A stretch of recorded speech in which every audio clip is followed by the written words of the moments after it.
सदगुरु कबीर साहब कहते हैं ये मृत लोक है। महिलाएं हंस रही हैं कि पुरुषों को अवसर दिया, हमको अवसर नहीं दिया। इनको इसलिए अवसर नहीं दिया कि समय ज़्यादा खर्च हो जाता, सत्संग में बाधा पड़ जाती। कभी रही जिंदगी आपकी तो अवसर मिलेगा, आपको जरूर मिलेगा अवसर। गुलदस्ता दे देना तुम। ज्ञान गंगा नहा लो प्यारे बाबा। ये ज्ञान की गंगा, जल की गंगा शरीर को स्वच्छ करती है, लेकिन ज्ञान की गंगा मन को स्वच्छ करती है। भक्ति की गंगा तुम्हारे अंतःकरण को शुद्ध करती है और ध्यान की सरस्वती तुम्हारे जीवन को शुद्ध कर देती है। इसलिए सुबह शाम थोड़ा ध्यान भी लगाया करो। पद्मासन में बैठकर आंखें मूंद कर ऐसे हाथ रखकर घुटनों पर 5 मिनट 10 मिनट ध्यान कीजिए और ध्यान के समय आत्मावलोकन कीजिए। ध्यान करते समय आपके कमर में दर्द होने लग जाए, रीढ़ में दर्द होने लग जाए तो आप लेट जाइए, लेटे लेटे ध्यान करिए। थोड़ी देर गुरु का ध्यान करो, 2-3 मिनट, और उसके बाद में फिर अपनी आत्मा का स्मरण करो,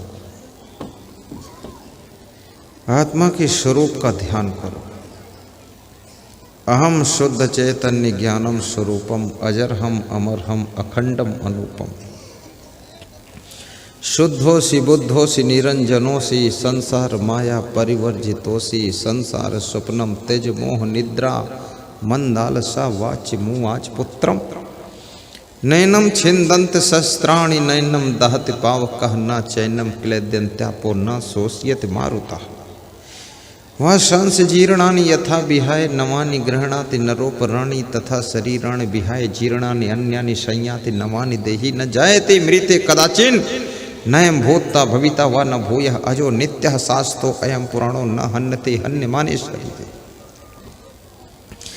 यावत् स्वस्थो हि अयम देहो यावन् मृत्युस् दूरितः तावदात्म हितम कुर्यात् प्राणान्ते किं करिष्यति स्यादात्म तृप्तश्च मानवः आत्मन्येव च सन्तुष्टः तस्य कार्यं न विद्यते। यदृच्छालाभ संतुष्टो द्वन्द्वातीतो विमत्सरः समासिद्धौ सिद्धोऽपि च कृत्वापि न निबध्यते। प्रजहाति यदा कामान् सर्वान् पार्थ मनोगतान् आत्मनयो आत्मना तुष्टा स्थित प्रज्ञा तदा उच्यते। दुःखेषु अनुद्विग्नमनः सुखेषु विगत अस्पृहा वीतराग भय क्रोधा स्थित धीमनि उच्यते। यह सर्वत्र अनविस्नेहा तत तत प्राप्य शुभः शुभम न अभिनंदति न द्वेष्टि तस्य प्रज्ञा प्रतिष्ठिता। तानि सर्वाणि संयम युक्त आसीत् मत्परः वसेहि यस्य इंद्रियाणि तस्य प्रज्ञा प्रतिष्ठिता। यदा संघर्ते चायं कुरुमो अंगानि सर्वसा इंद्रियाणि इंद्रियार्थेभ्यः तस्य प्रज्ञा प्रतिष्ठिता। विषया विनिवर्तन्ते निराहारस्य देहिना रसवर्जम रसोपि यस्य परम दृष्टवा निवर्तते। तस्मात् यस्य महाबाहो निगृहीतानि सर्वसा तस्मात् यस्य महाबाहो निगृहीतानि सर्वसा इंद्रियाणि इंद्रियार्थेभ्यः तस्य प्रज्ञा प्रतिष्ठिता। ध्यायतो विषयान् पुंसः संगते स्पजायते संगात् संजायते कामा कामात् क्रोधो विजायते क्रोधात् भवः सम्मोहः सम्मोहात् स्मृति विभ्रमा स्मृति भ्रंशात् बुद्धिनाशो बुद्धिनाशात् प्रणश्यति। निर्माण मोहाजित संग दोषाध्यात्म नित्या विनिवृत्त कामः द्वन्द्वैर्विमुक्तः सुख दुःख संगैः गच्छन्ति यमूढ़ा पदम अव्ययम् तत्। यम हीन व्यथन्ति एतैः पुरुषं पुरुषर्षभम् सम दुःख सुखम धीरम सह अमृतत्वाय कल्पते। अद्वेष्टा सर्वभूतानां हृदय से अर्जुन तिष्ठति।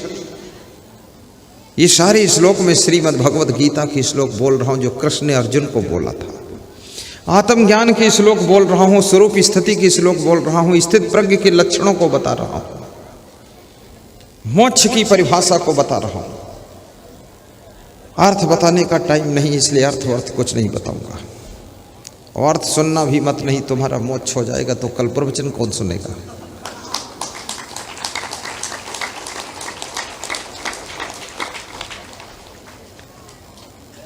ज्ञान गंगा नहा लो प्यारे मना, ज्ञान गंगा नहा लो प्यारे मना। कृष्ण कहते हैं अर्जुन, जैसे मनुष्य पुराने वस्त्रों को छोड़कर नए वस्त्र धारण करता है, ऐसे आत्मा एक पुराने शरीर को छोड़कर नए शरीर को धारण कर लेता है। मृत्यु क्या है? मृत्यु उस प्रक्रिया का नाम है जिसमें पुराना शरीर छूट जाता है और नया शरीर प्राप्त हो जाता है। कोई व्यक्ति आपकी पुरानी गाड़ी को ले ले और नई गाड़ी आपको दे दे, तो उसको आप धन्यवाद दोगे कि उससे वाद विवाद करोगे? धन्यवाद दोगे।